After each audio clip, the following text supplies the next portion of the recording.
จงเข้าใจน้องคงเก็บใจใหญ่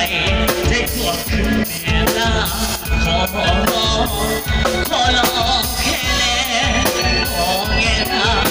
มันมองไปสาวมาเขาสิมองต่อหน้าที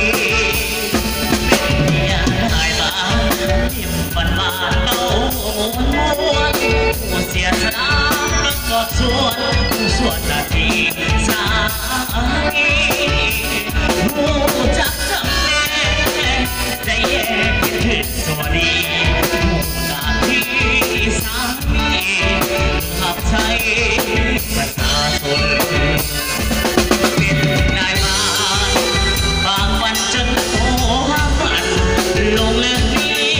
อยากพึ่งพาแก้ไขปัญหาความยากจน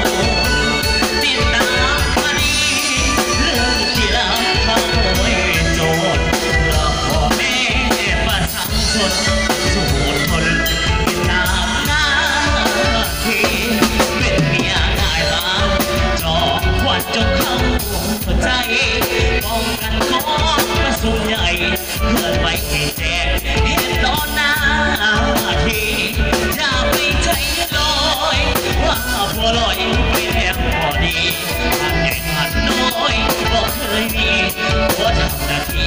บอกเคยน้อยใจศิลปินนักบ้านนี่เราสื่อสารก่อนนาทีสื่อสารต่อบอกว่า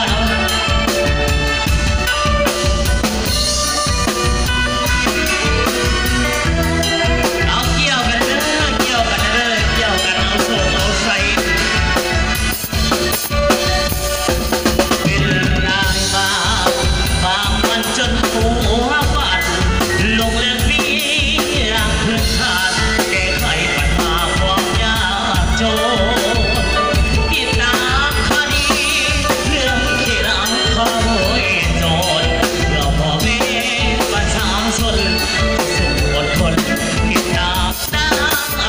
ที่เป็นเมียได้มาจอบควันจงเข้า